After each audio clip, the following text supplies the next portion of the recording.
Greetings, everyone, and Happy New Year. Welcome to 2024. I know for many of us, um, we are kind of glad to see 2023 in the rearview mirror. And For myself, it really wasn't too bad. Looking forward to starting again and seeing what 2024 will bring us.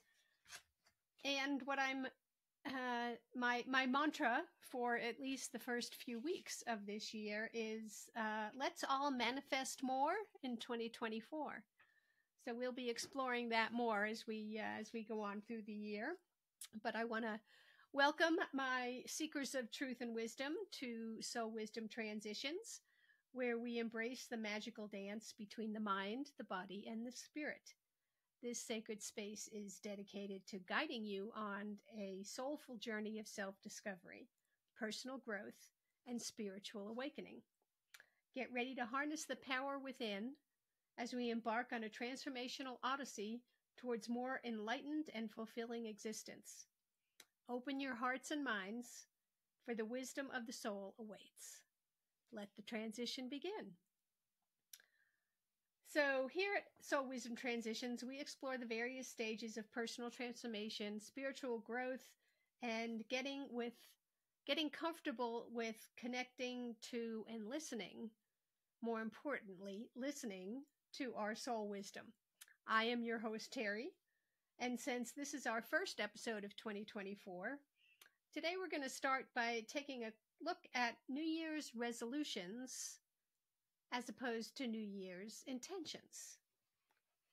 The difference between a New Year's resolution and a New Year's intention lies in their nature and approach.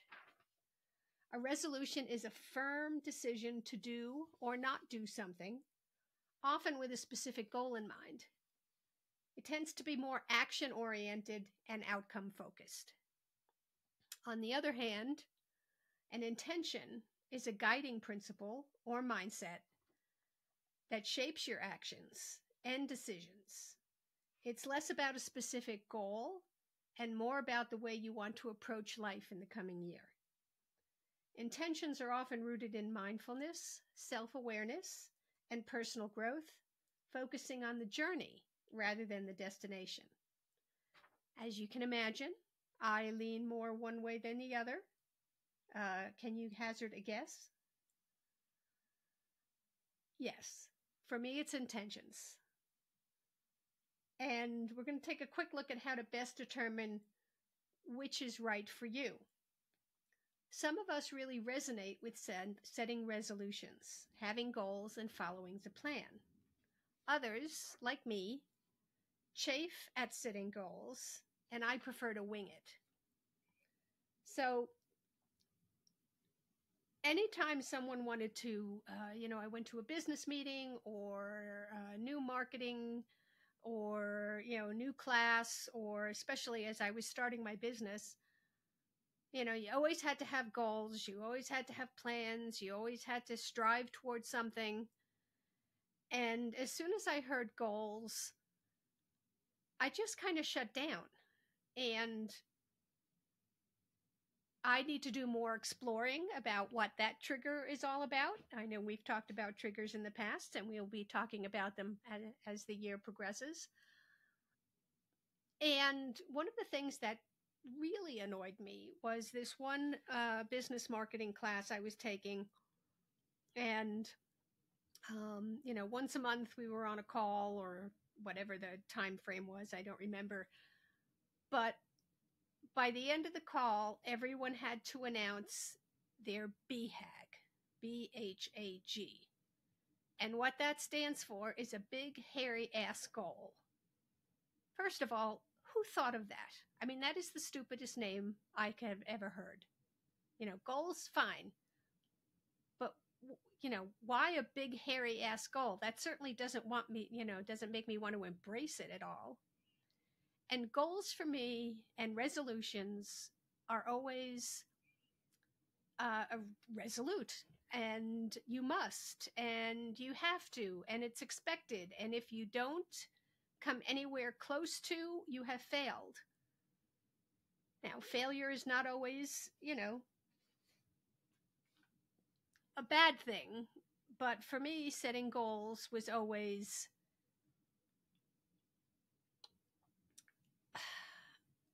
it made me not want to do it rather than do it. So when I came across setting intentions for the year and being open to what spirit and my own soul wisdom was going to guide me through, it's kind of like if I set a goal of, getting a newsletter out every month, and I didn't do that, well, I failed at my goal. Or if I set my resolution for the new year, I am going to set out a newsletter every month, and I didn't do that, usually by, March, I have not met my New Year's resolutions. But if I phrased it as, it is my intention to reach out to my followers via newsletter every month, that takes the pressure off and gives me the opportunity to explore every month, beginning of the month, middle of the month, end of the month, doesn't really matter. Just once a month, just reach out, even if it's just a short email. Now, for those of you who are on my newsletter list, you have noticed that I have not sent in a newsletter probably in the last 3 months. And for me, that's okay. It is my intention to send out a newsletter once a month. If I do that, great. If I don't do that, that's okay. It was an intention. Things get in the way. Other things happen. I've reached out and, for one thing, I've started this podcast, which I do every 2 weeks. So that's a big deal for me. It's not a goal. It's my intention to use a different media to reach out to those who are following me. And I appreciate that. So obviously, that's why setting intentions, I think, takes the pressure off, but it also gives you something to work toward, however that looks for you. Not someone else's plan, not someone else's agenda.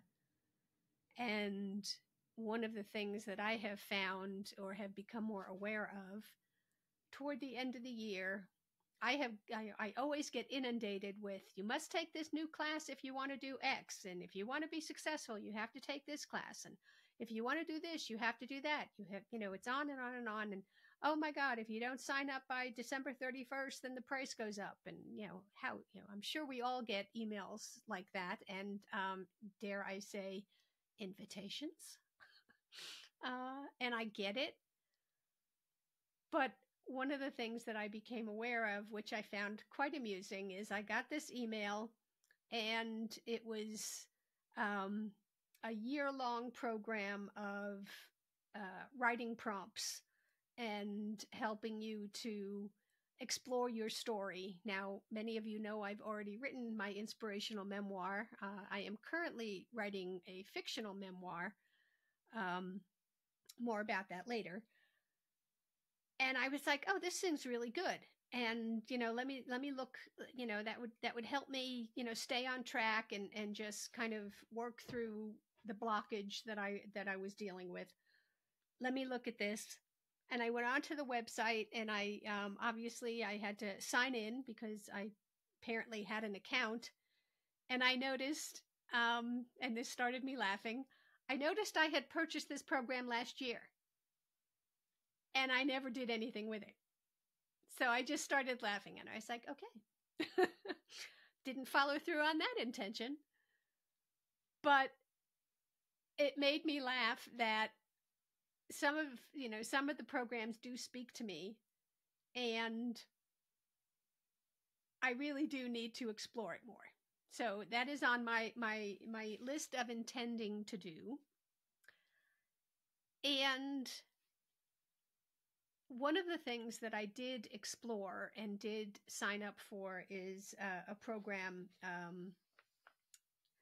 to explore, embrace, trust, and open up my own personal intuitive abilities. As some of you know, I do animal communication, and I've not put it out there as a business model. Just from what I can figure out, it's because I really want to help the animals and their owners or their caregivers rather than charge people. I came across a news article on a pet psychic, and she's got a waiting list of a year, and she charges multiple hundreds of dollars an hour. And fine, that works for her. But for me, it's how can I help the animal? How can I help the human and give a better life to the animal, take less stress off the human? And, I charge a nominal fee just because it does take up some of my time. But in this class, one of the things that I learned was you need to get out of the way and not try to analyze, which is a lot of what our it's our human it's we're hardwired to figure it out or make sense of something. So in my case, one of the things that I did, this was a few years ago, I had a friend who was in a car accident, and she was in the hospital for a relatively long period of time, and then went over to a transitional living center. Ironically, exactly the same transitional living center that I was in when I was recovering from my traumatic brain injury. But she asked me to check in on Oscar, her cat, and just explain to him, she didn't leave him. She's coming back, but obviously she hadn't been home in quite some time, quite a few weeks. So I did check in with Oscar and got a message from him, which of course I tried to analyze and make sense of. And when I was giving her this is my good friend Meredith, when I was giving her Oscar's message, she said, "Oh, Oscar," she said, I said to her, "I know you have someone, your girlfriend, Leslie. I know she goes over and takes care of Oscar and makes sure he has food and cleans the litter box and, spends some quality cat time." I said, "Does she usually go with anyone?" And Meredith said, "I guess her son goes with her every once in a while, but not usually."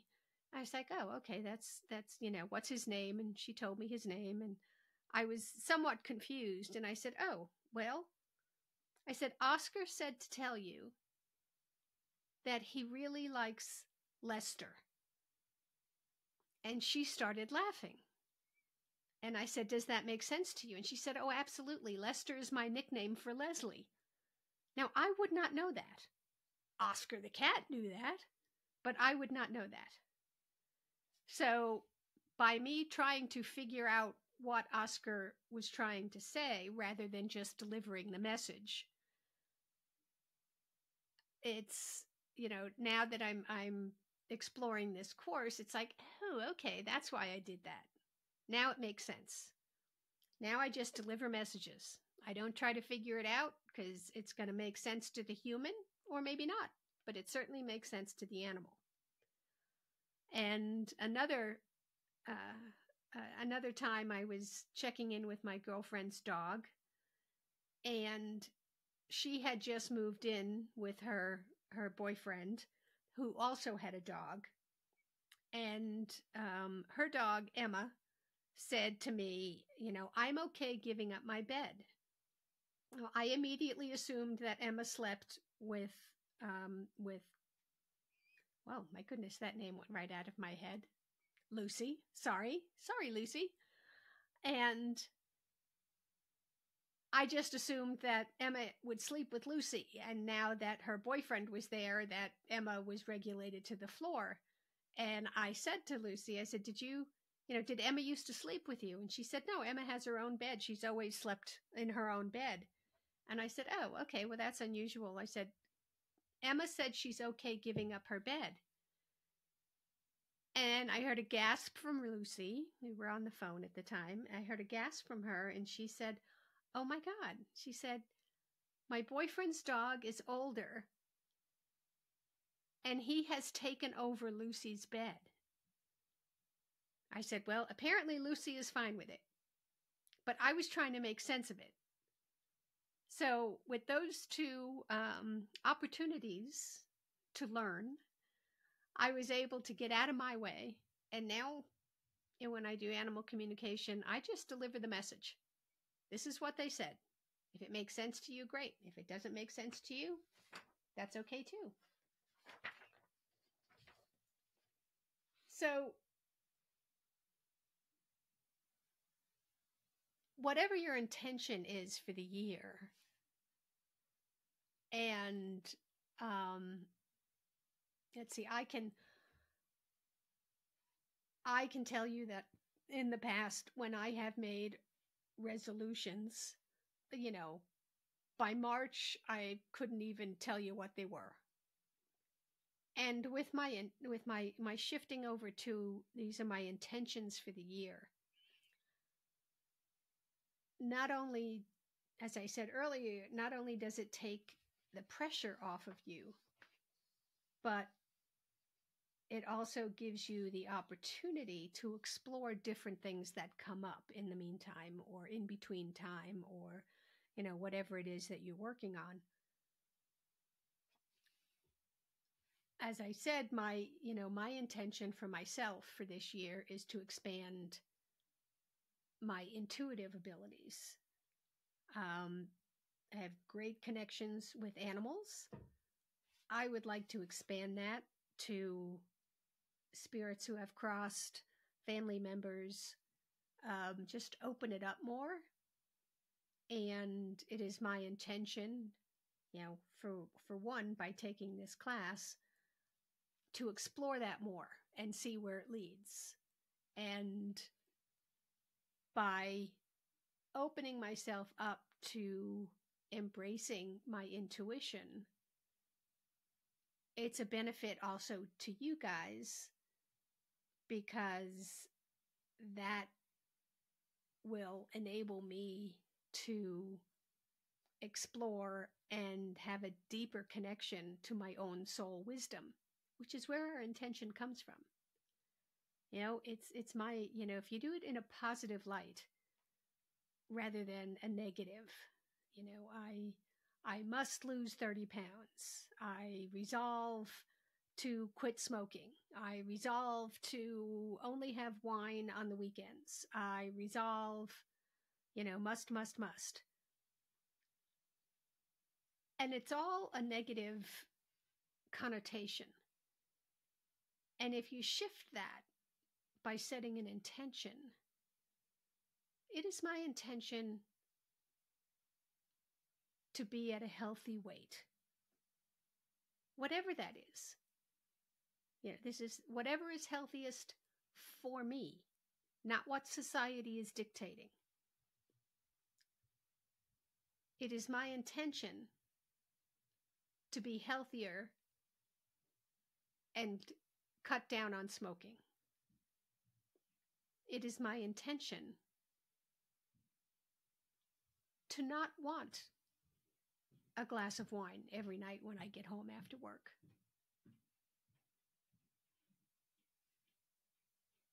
What are some intentions that you can think of, that you can put a positive spin on things rather than a negative? Resolutions for me always seemed to be getting rid of negative, or doing negative, or just focusing in on the negative rather than focusing on the positive and embracing it. And if you can set the intention to trust your intuition, just like I'm doing, set the intention to trust your intuition and embrace it as a tool for self-discovery and your own empowerment. So is it your intention to reconnect with your soul wisdom? And if that's your intention, then you are listening to the right podcast, because we will be exploring that throughout the year. And it is my intention to bring you the best content I can. Now, there is going to be some things that you don't agree with. That's fine. It's a journey. Your journey is not my journey. So it's, your intention it is my intention to be healthier. I'm getting older. I have to take care of myself. I don't have any children. So therefore, my husband and I need to take care of ourselves so that we can continue to take care of ourselves. And it's also because of that, because the fact that we do not have kids, we need to look into what is that going to look like as we get older? Is there going to be a need to have an acquaintance or a niece or a nephew or someone look after our finances at some point? And as I mentioned earlier in the podcast, I am currently writing my second book. It does not quite have a title yet, but it's a fictional memoir. And I think I made up that genre. And what it is my journey of how I continue to get older. And it opens up with me realizing that I am in an assisted living facility. I'm by myself. My friends and family have all gone. I have no animals, no critter companions, which are near and dear to my heart and a very, very important part of my life. And I look at the journey of how I got there. And the reason I'm doing this is I want to know what it's going to be like before I have to go through it. So when I do have to go through something difficult, the passing of my last horse, or not ready to deal with this yet, but the passing of my husband Peter, who is very much alive. But I want to be able to say, oh, okay, I wrote about this, so I know what to do. I know it's going to be okay because I wrote about it until I'm in the assisted living facility. I know it's going to be okay because I've already written about it. So that's the premise of my second book, which I'm currently writing. So just, to give you just something to think about until our next podcast is think about resetting your resolutions, if you have, and shift them into positive intentions. And I bet that makes all the difference. It did for me, and it's what I continue to do year in and year out. At the end of last year, at the end of every year, I do a thing called looking back, looking forward. And I take a few moments to go over all the positive things that happened. Or even if there was some trauma or tragedy, I survived it. And, how proud am I of myself for doing that? And I look back over what happened, and then I look forward and think about what intentions I want to set for the next year. What can I do better? It is my intention to be healthier. So currently I walk about 1.5 miles with our 2 older dogs. Once they transition, I'm going to continue walking. Whether I have, younger dogs to walk with or not. I'm sure I will, because my house cannot be empty of animal energy. And I will continue to walk. I have cut down on portion size. I, used to indulge in a cookie or two after dinner every night. I've cut that out. It's my intention to be healthier so that I can continue to live safely on my own as long as necessary. And Peter as well. He is my collateral damage from my healthy, my shift to healthiness. But he doesn't complain. We take good care of each other, and we have for 31 years. So think about your intentions. Think about what you have said as a resolution, and can you shift those? Just take a piece of paper and, write down your resolutions, and then take a few minutes and say, okay, instead of, I'm determined to have 12 new clients every month. How about it is my intention to do whatever I can to have a successful business and to serve my clients as best I can. That's my intention. What's yours? So that concludes our episode for today. I want to thank you for tuning in to Soul Wisdom Transitions. And remember, as you navigate through the twists and turns of life's transitions, trust in the wisdom of your soul. Embrace the lessons, honor the growth, and always remain open to the guidance that comes your way. Until we convene for our next soul-stirring conversation, may you continue to blossom into the highest version of yourself. Embrace the beauty of your journey and always be guided by the whispers of your soul. Stay tuned for more soul wisdom on Soul Wisdom Transitions. And until next time, take care, stay curious, take a look at those intentions, and keep flowing with the rhythm of your soul. Thank you.